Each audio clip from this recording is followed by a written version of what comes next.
Quero parabenizar o Irã e a Assembleia Legislativa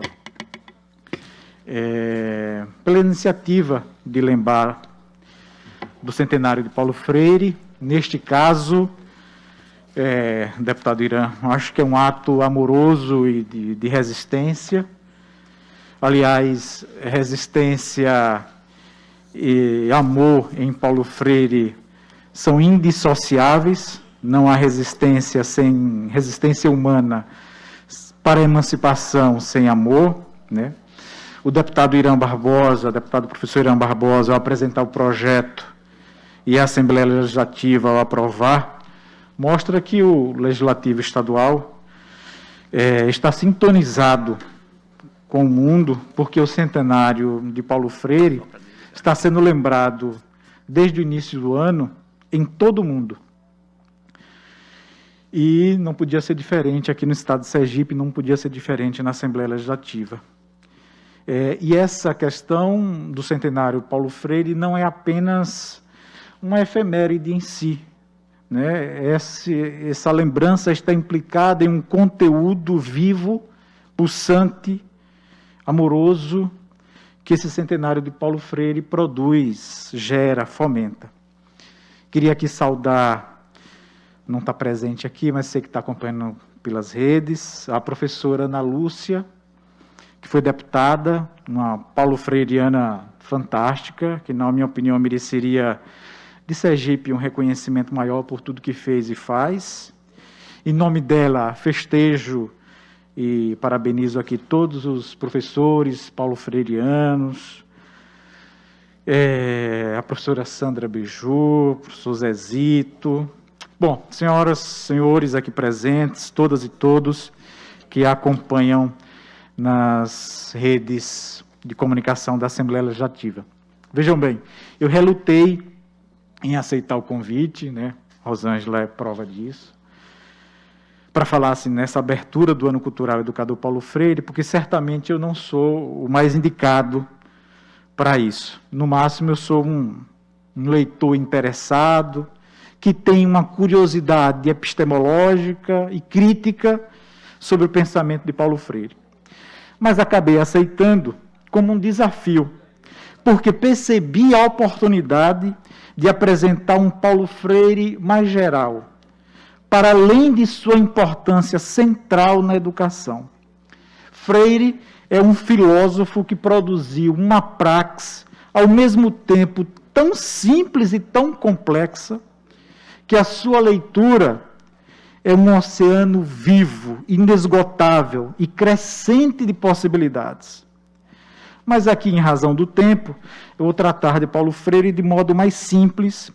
Eu vou, na verdade, apresentar um pouco sobre Paulo Freire, o que é, por incrível que pareça, o que já é, por incrível que pareça, uma ação necessária nesse tempo tão confuso. Portanto, o que eu pretendo fazer aqui é dar a conhecer, mesmo que resumidamente, quem é Paulo Freire.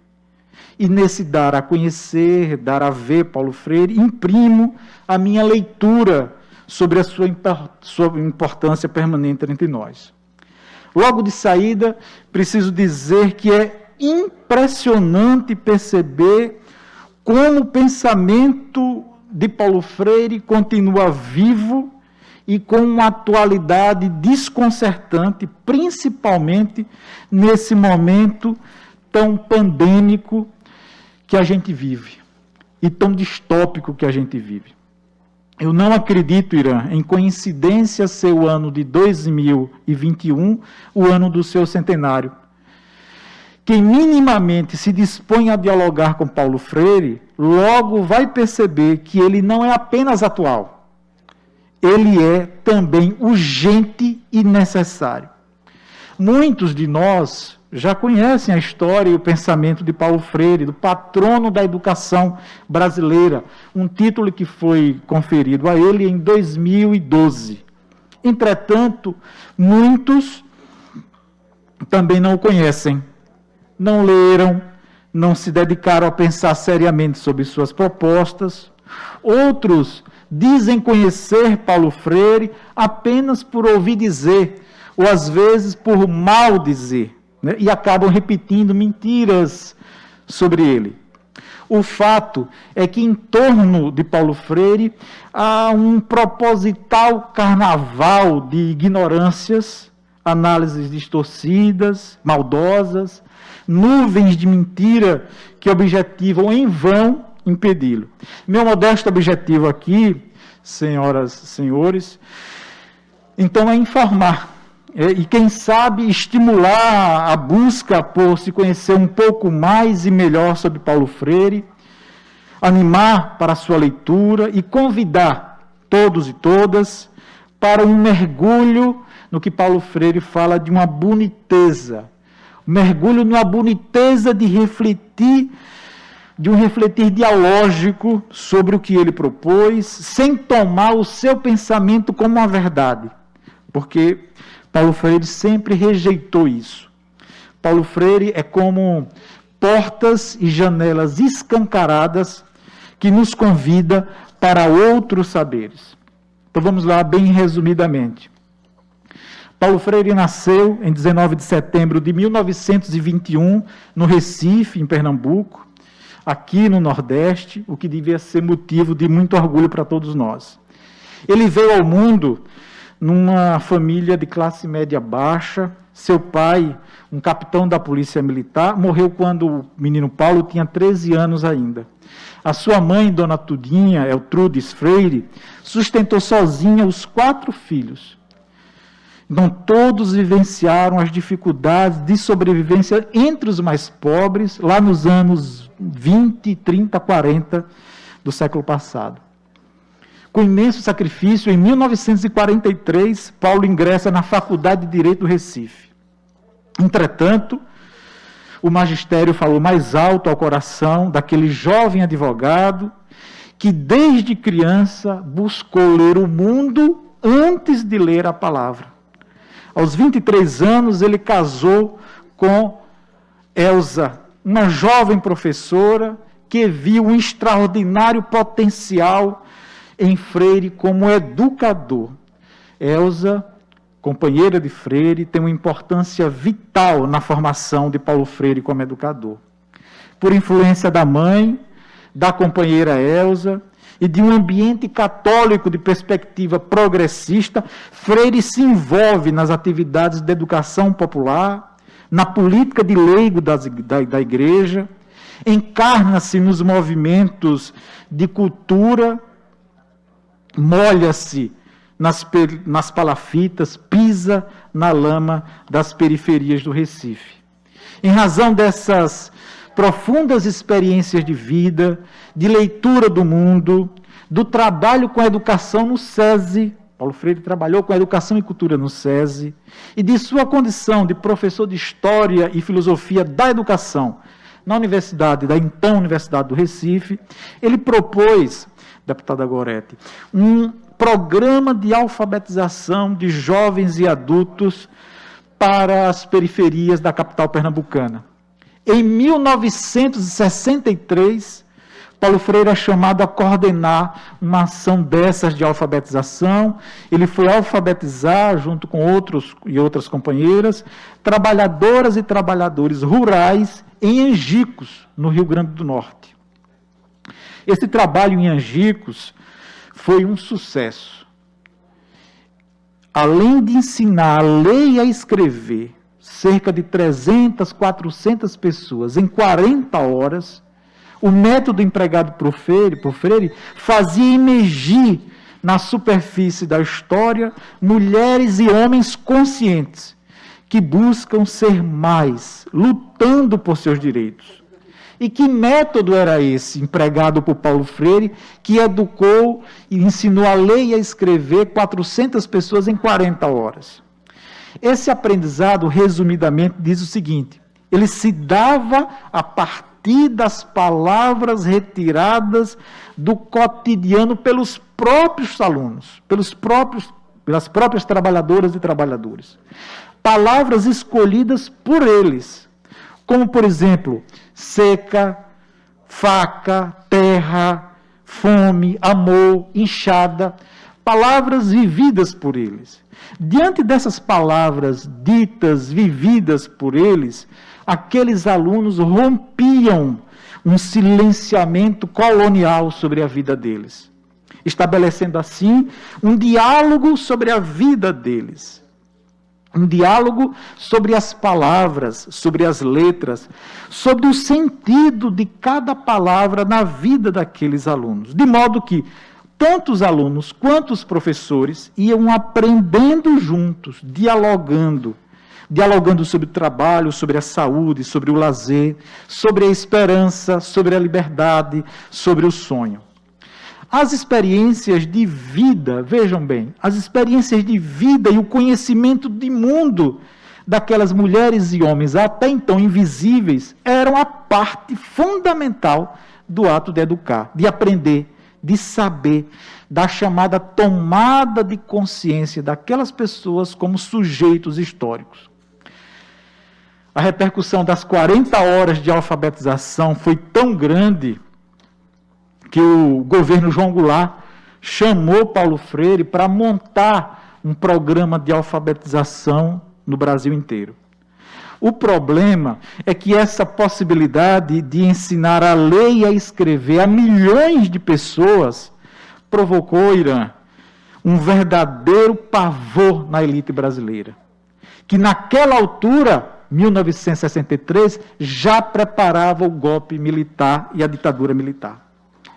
Por causa da experiência, vejam, por causa da experiência educadora em Angicos, em 1963, Paulo Freire foi acusado de ser um perigosíssimo comunista, sendo então perseguido, preso no Recife e obrigado a deixar o Brasil em outubro de 1964. Os golpistas, à época, militares, empresários, fazendeiros, políticos, magistrados, imaginaram que Freire que queria apenas ler, ensinar a ler e a escrever, objetivava, na verdade, implantar o comunismo no Brasil. Veja que loucura. No fundo, a elite brasileira tinha medo que aquela alfabetização daqueles trabalhadores, daquelas trabalhadoras, pudesse desestabilizar os chamados poderes constituídos ao colocar em um curto prazo de tempo uma grande quantidade de pessoas em condições de votar.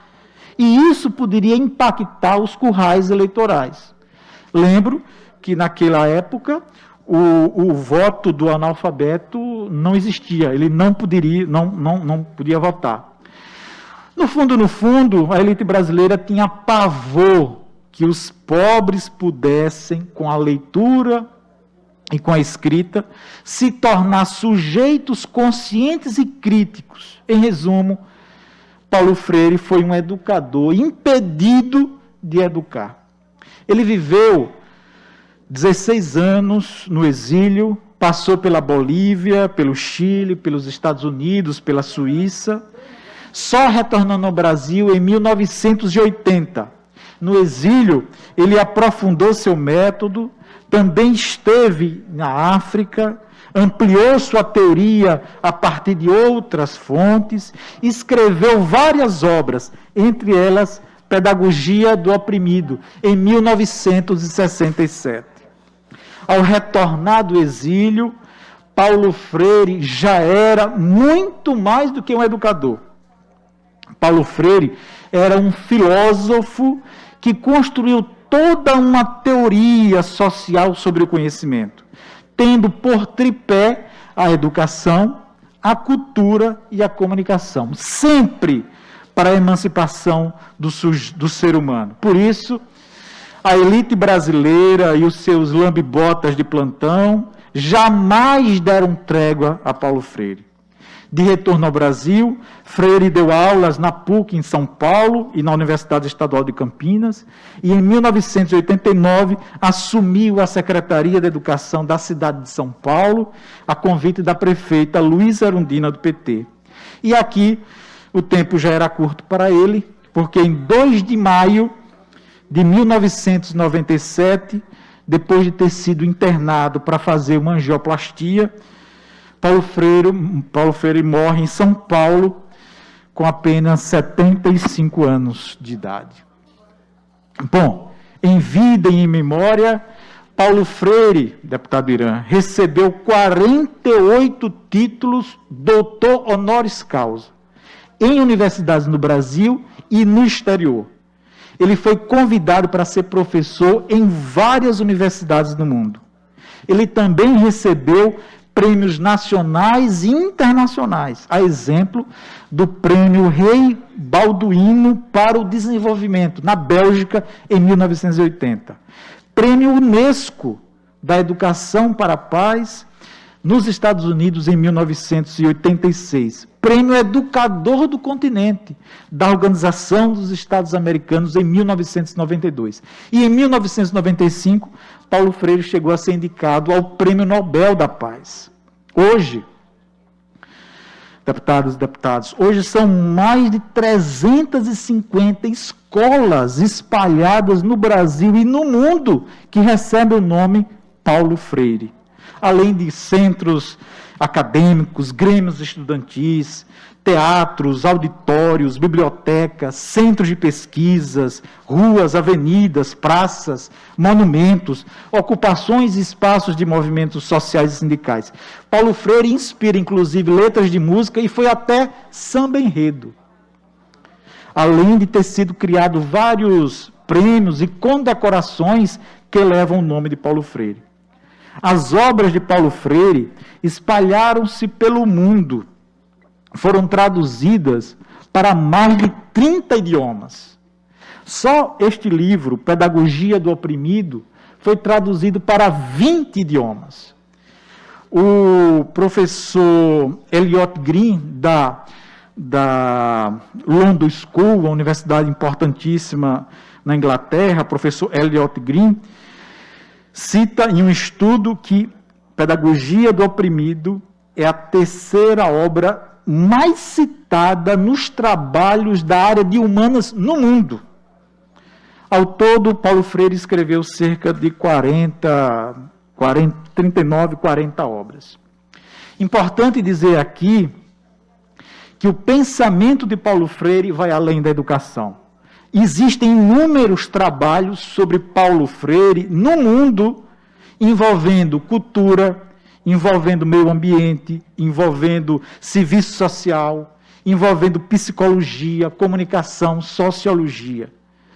Bom, esse é o Paulo Freire que se tenta desde sempre, em vão, expurgar do Brasil. Isso, de fato, é impossível. Mas vejam só, isso aqui é importante. Com isso, eu não estou dizendo que Paulo Freire foi um super-homem. Não. Que foi um mito, que foi um santo, que foi um sujeito perfeito que merece ser incensado no altar. Que foi o detentor de verdades irrefutáveis. Nada disso. Aliás, ele sempre rejeitou profundamente isso. Paulo Freire foi um sujeito radicalmente humano, com virtudes e defeitos, com acertos e erros, cheio de contradições como nós todos, mas que viveu o seu tempo de modo profundamente encarnado, que fez, enquanto vida, uma opção dificílima e aguda de amar verdadeiramente o mundo e as pessoas, os bichos, as árvores, as águas.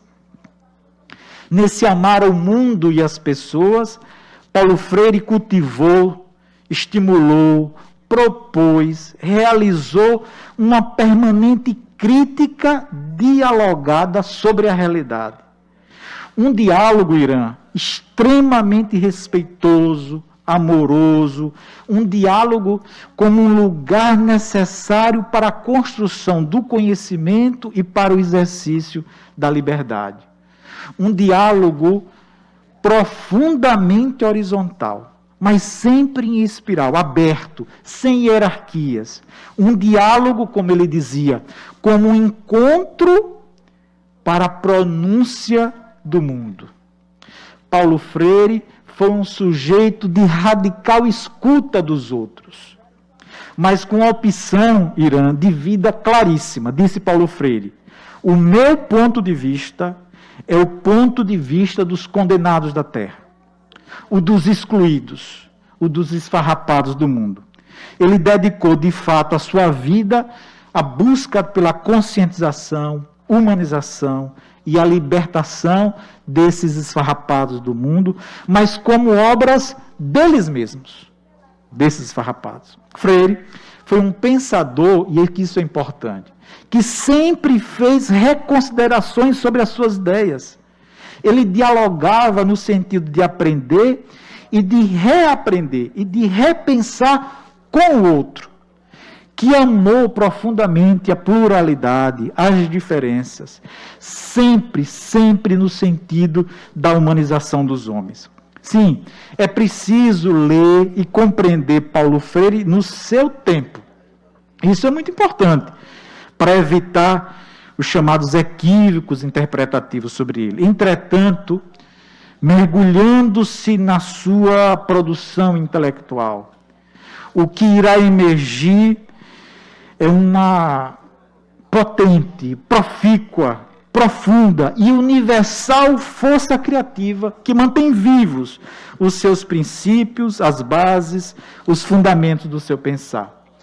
O legado de Paulo Freire, Zezé, o legado de Paulo Freire ainda é uma novidade extraordinária nesse tempo, sendo necessário e urgente para entendermos quais os caminhos que precisamos percorrer para estabelecermos um outro patamar de humanidade entre nós. Talvez a sua maior atualidade, Irã, é esse seu convite desconcertadamente amoroso e esperançoso, a nossa busca por humanização. Sim, a busca por humanização, porque nós vivemos, e isso já faz um bom tempo, um rompimento de vínculos humanos entre nós. Nós vivemos um tempo de desencanto, de desesperança, de indiferença. Um tempo distópico, onde a desinformação se revela um projeto político bem-sucedido em razão exatamente da perda de vínculos humanos entre nós. Nós estamos, Irã, aceleradamente nos transformando em coisas, em números sem valor. E é exatamente aí que o pensamento de Paulo Freire é atual. Não apenas atual, necessário e urgente. Porque Paulo Freire inverte profundamente essa lógica destrutiva entre nós.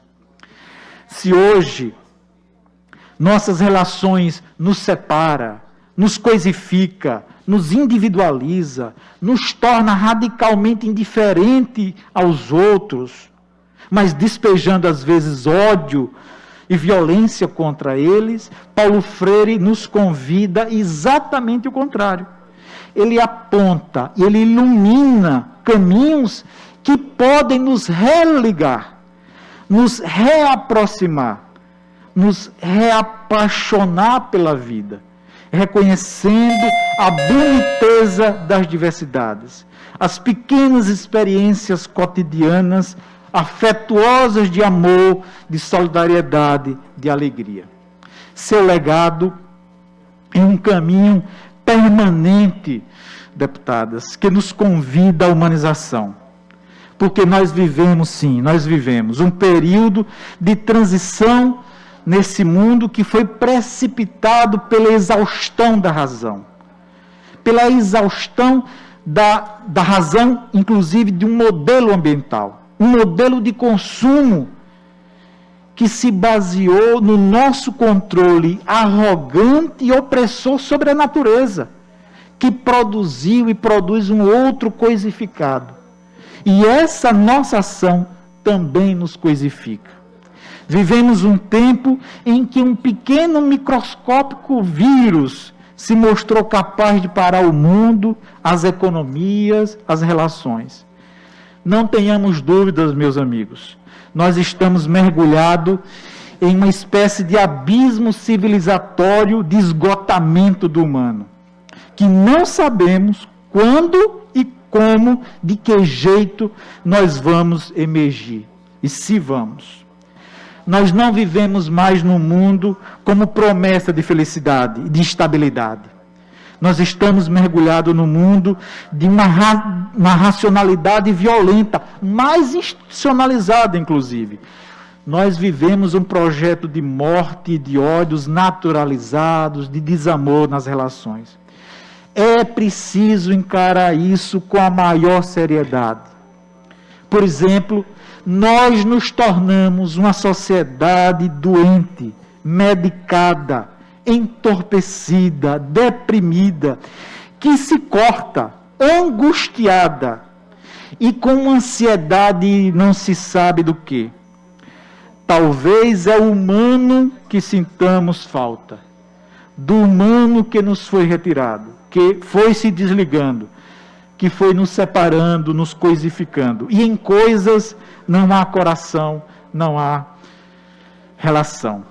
Para concluir, o processo civilizatório centrado na figura arrogante do eu e do nós, do chamado antropoceno, com uma falsa unidade e totalidade do humano, mobilizada contra a figura do outro, contra a diferença, é sim um projeto vitorioso, mas está em ruínas. Temos experimentado a barbárie e a cotidianizamos. Expressões como, e daí, tanto faz, diante de, dita inclusive por milhares de pessoas, por milhões de pessoas, diante de milhares de vidas perdidas todos os dias, seja pela pandemia, seja pelo genocídio racista e classista, seja pela destruição do meio ambiente, tudo isso, meus amigos e minhas amigas, tudo isso é um nítido sinal de desligamento humano entre nós. Retirar o humano do outro, considerá-lo como coisa, está lá um corpo estendido no chão, e daí? Considerá-lo como um número, ou até mesmo negar esse número, ajuda a explicar parte dessa anestesia perversa que desenvolvemos e que nos coisifica. Esse é um projeto político. E é aí, mais uma vez, que Paulo Freire é atual, necessário e urgente. Paulo Freire diz que não podemos negar a tristeza. Paulo Freire diz que não podemos negar a desesperança. Não podemos negar a desumanização como obra de um projeto de morte e de ódio. Entretanto, constatar este mundo não é para nos adaptar, mas é constatar para transformar essa realidade desumana. Isso significa dizer que não podemos aceitar, meus amigos e minhas amigas, a desumanização como algo dado, determinado. Não podemos ser fatalistas, afirmar que o mundo foi sempre assim e será assim, que foi Deus que quis. Nada disso. Essa é uma visão extremamente conservadora, autoritária. E, diz Freire, dizer isso é fazer o jogo de um projeto reacionário, portanto, desumano. A realidade, professor Irã, professor de História, a realidade é histórica. Portanto, ela é e foi e está sendo construída. Ou seja, é um processo que caminha, que se muda, que se transforma. O mundo, diz Paulo Freire, o mundo não é. O mundo não é. O mundo está sendo esse, mas pode e deve ser outro. Ora, se o mundo está sendo, o humano nesse mundo também está sendo. Ou seja, nós somos seres inconclusos. E nesse sentido, a humanização é um compromisso histórico, uma luta permanente. Diz Freire, a humanização é a vocação de todos nós. Freire diz, a humanização é a vocação de todos nós. A desumanização é a negação dessa vocação. Vocação negada na injustiça, na exploração, na opressão, na violência dos opressores. Paulo Freire, nesses 100 anos, nos convoca para sairmos desse fosso civilizatório, onde a humanização implicará no reconhecimento e no acolhimento radical das diferenças, não apenas das diferenças do outro, mas das diferenças em nós mesmos. Portanto, aqui concluo, as bases do pensamento de Paulo Freire são como uma espécie de vacina universal, que não perde a validade. Uma vacina contra o desânimo, contra o determinismo que nos paralisa, contra a ignorância, contra a cultura da opressão, a cultura de ódio, de morte que nos desumaniza. Paulo Freire, deputada Gorete, é uma espécie de vacina hoje que nos regenera, ou que regenera o humano entre nós, em nós, que nos aproxima e que nos apaixona, que protege e que nos anima, que fortalece o chamado exercício da justa ira dos fracos, dos de baixos, da ralé. Assim, convido-vos a molhar-se de Paulo Freire, a ensopar-se na boniteza do jogo de afetos amorosos que envolve as diferenças, a embriagar-se de um esperançar ousado, teimoso e alegre que contraria a lógica perversa, armada, triste e violenta do desamor, do desencanto, da destruição da natureza, da nossa destruição.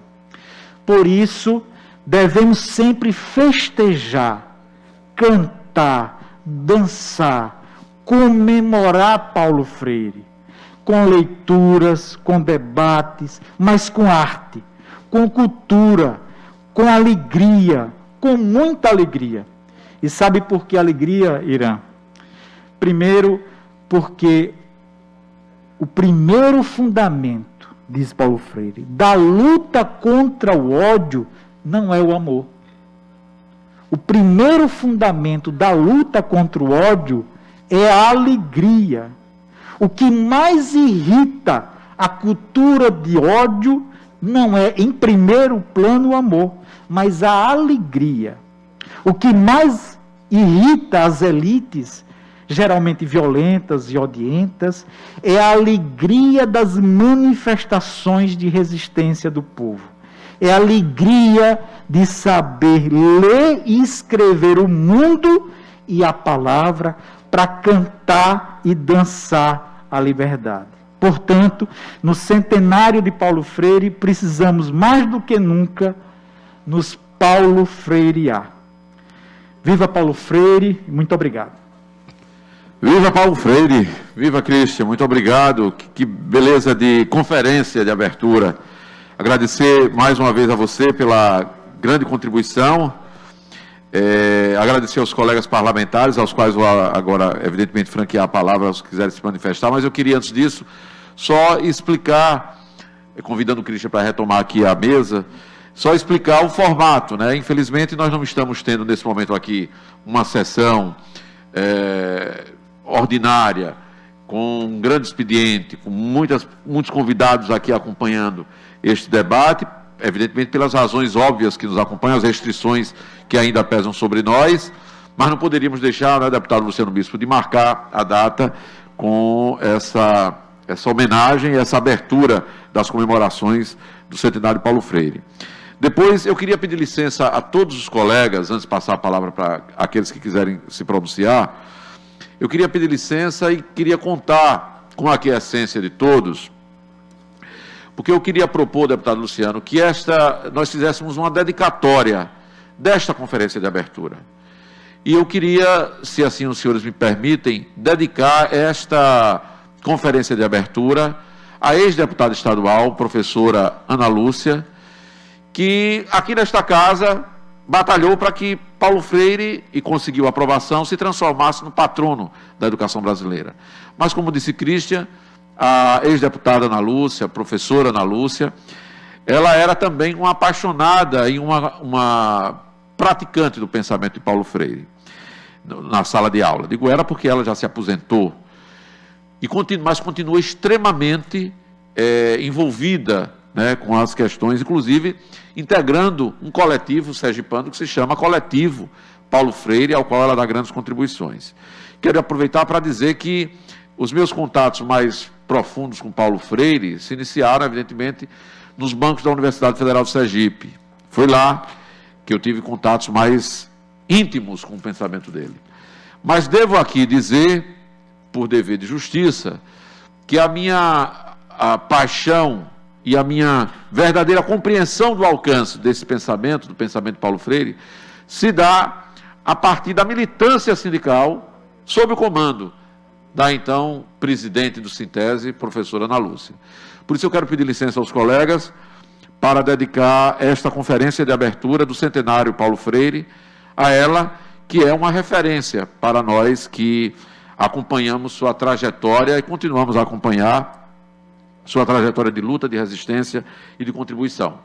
Tenho certeza que os colegas referendarão essa proposta e essa conferência fica com essa dedicatória. E, por último, eu queria, evidentemente, por último, no sentido dessa minha intervenção agora, franquear a palavra, já vejo que a deputada Gorete pede para se pronunciar, eu quero com muita satisfação passar a palavra, já agradecendo também o acompanhamento a esta conferência de abertura. A palavra está com a senhora deputada Gorete Reis.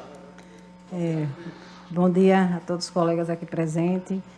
Gostaria de parabenizar a deputada Irã pela iniciativa. Quem milita, né, na educação é mais do que justo e, com certeza, faremos referência também, validando a sua sugestão em relação a toda a luta e batalha que a deputada Ana Lúcia, convivi com ela aqui em 3 legislaturas, e a gente sabe toda a militância que ela tinha nessa defesa, na proposta e nos ensinamentos deixados, né, por Paulo Freire para toda a sociedade, principalmente para a educação. Gostaria de parabenizar a Cristian, aprendi muito, não sou da área da educação, né, mas a educação e saúde sempre estão em conjunto, e fiquei encantada, né, de ver toda uma retrospectiva dessa história, né, de toda uma luta de tentar cada vez mais humanizar e socializar e educar, né, a sociedade, principalmente aqueles que mais necessitavam do ensino, né, para poder até transformar a sociedade. Então, parabéns, né, pela sua palestra aqui na manhã de hoje. Fico muito feliz, né, de ter tido a oportunidade de estar aqui com vocês.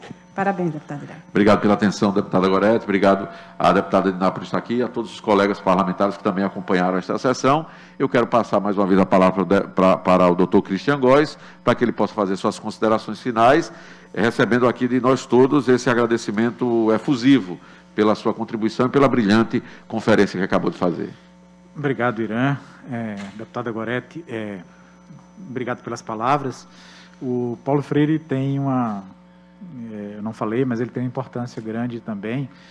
Ele é muito utilizado, a sua pedagogia, nos chamados movimentos populares de saúde. Nos movimentos populares de saúde, como os agentes, eles lidam com as comunidades. Então, Paulo Freire, vamos dizer, ilumina, anima os educadores e os agentes populares de saúde na sua atividade. Então, como eu falei, Paulo Freire ultrapassa as fronteiras da pedagogia da educação. Ele foi um sujeito que desenvolveu, de fato, uma teoria social do conhecimento que atravessa inúmeras outras áreas que a gente viu aqui. Quero registrar aqui e agradecer também a presença da deputada Diná Almeida pela presença aqui. Dizer, Irã, mais uma vez, agradecer profundamente o convite. Eu iniciei dizendo que não tenho mesmo as condições objetivas de tratar tanto assim profundamente Paulo Freire, né, mas resolvi, como disse, aceitar o desafio, porque, primeiro, eu acho que é um compromisso histórico de todos nós, né, e quem leu Paulo